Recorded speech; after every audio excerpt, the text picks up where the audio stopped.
So I think it goes without saying that I really like Naruto, and one of my favorite arcs in the series is the Chunin exams. Now this isn't like unique or anything, this seems to be fairly common, and even people who don't really care for Naruto that much seem to agree that the Chunin exams at least is pretty entertaining. Now that said, there's a fight in this arc that I've always had some problems with, and while it may not actually be the worst fight in the whole series if we're comparing it to every other fight there is, like even including the minor stuff, I do think that there's a fair case to be made for this fight being the worst when we're considering how important it's supposed to be. The fight I'm talking about is Naruto versus Neji, probably the most important moment in Neji's character arc and one of the most important moments in Naruto's character arc. One of the many themes juggled by the Chunin exam portion of the story is individual growth.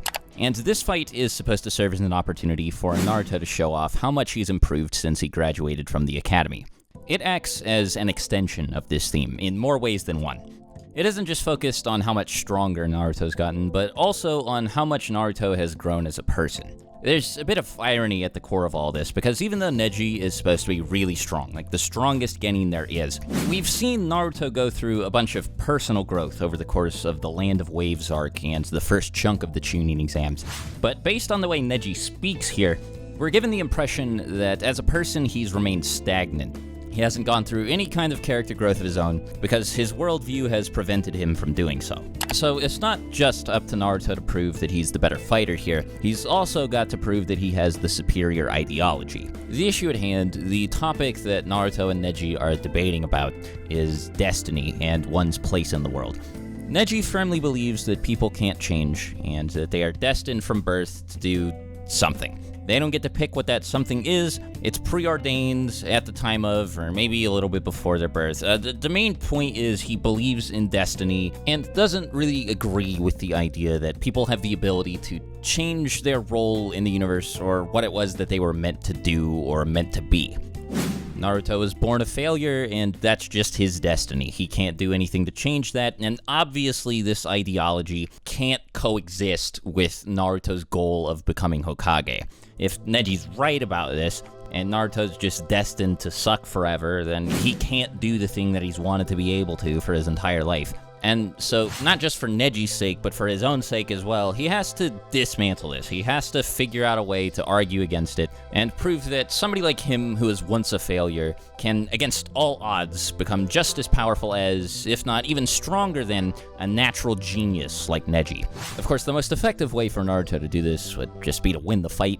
So this is a fight where the ideological battle taking place is actually the same as the physical one taking place. Dismantling Neji's supposedly incorrect beliefs is just a natural part of the process of exhibiting the themes that have already been established in this arc. Now this is all pretty good stuff. The foundation for the fight has been laid magnificently.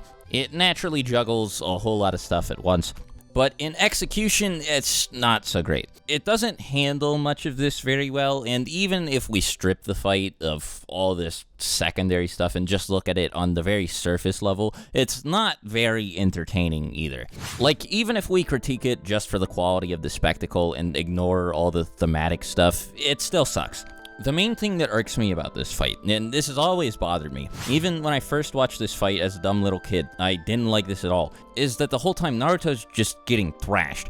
He's getting the shit knocked out of him, and then all of a sudden, he asks Kurama for some chakra, he gets it, and all it takes for him to beat Neji is one well-timed punch. Like, Neji does great. He performs perfectly throughout the whole fight, doesn't really make any mistakes, and then because he's caught off guard one time and gets hit one time, he loses the whole fight. Like, Naruto's punch hurts him so much that he can't even stand up. Naruto had his whole chakra network turned off, and he got back up before even asking Kurama for chakra. And do you mean to tell me that because Neji made the mistake of getting punched once by the main character, he's not allowed to get up after that, but Naruto can pull this little stunt? He was supposed to be paralyzed after the 64 palms, but he stood up after that. Like surely Neji should at least be able to move after this. Like, I don't even like Neji that much, and I think he absolutely deserved to win this fight. He was stronger than Naruto, faster than Naruto, and most importantly, smarter than Naruto.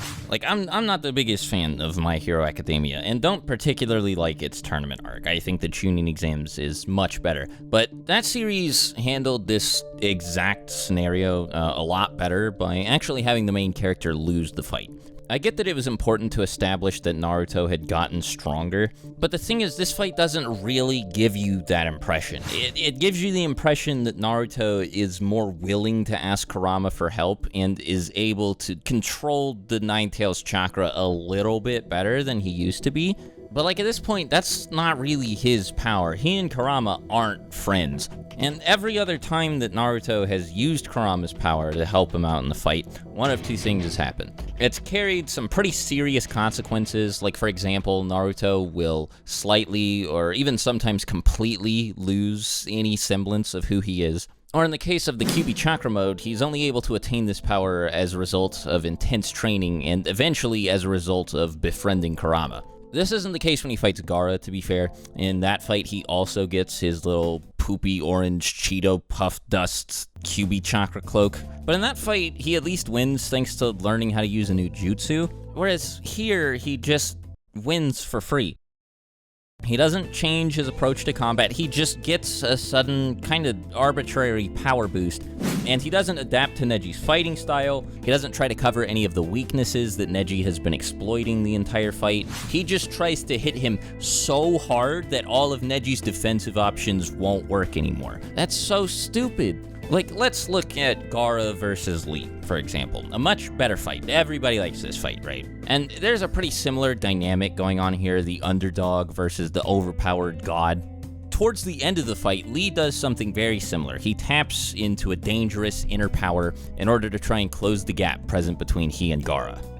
And Lee hits Gaara a couple more times than just once. Kind of knocks Gaara around for a really long time. Like, it looks like he's hitting Gaara way harder than Naruto hit Neji here, but he still loses. Lee takes a much bigger risk, gains what at least should have been a much more substantial power-up, and not only loses the fight, but is almost crippled for life because of it.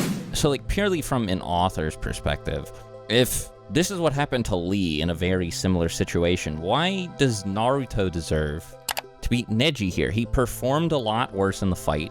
He doesn't put nearly as much on the line. Like, he's not willing to give himself up to Kurama like he has many times before this and like he later would many times after this. He just gets a sudden power boost and wins for free. And this also kind of flies in the face of all of the thematic stuff that I was talking about earlier.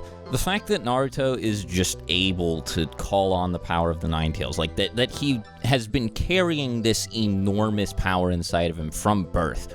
Doesn't it kind of prove what Neji was saying about, you know, people being preordained for their role in life and destiny and all that? I mean, this would later become even more relevant with the whole Indra and Ashura reincarnation stuff, but it's not really fair to retroactively hold that stuff against this fight because of how much further down the line it would happen. But, you know, I mean, it is there. You could point to it and be like, yeah, Neji kind of had a point, dude. And so not only does all this kind of reinforce Neji's ideology, like the fact that Naruto is just able to tap into this power source that nobody else has access to. He's the only one with this power that he's had since he was born.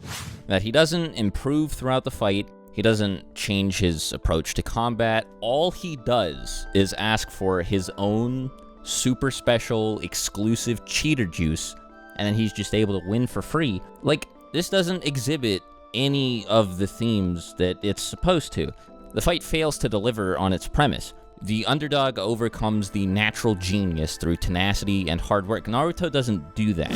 Even if he had fucking summoned Gamabunta and crushed the whole stadium, as ridiculous as that would have been better than just tapping into Nine Tails juices and punching Neji so hard that he wins. Yes, I know. He uses a shadow clone in a pretty clever way to catch Neji off guard. Like, I get that, but that's something that he's been able to do since the beginning of the series. It's not a sign of personal growth.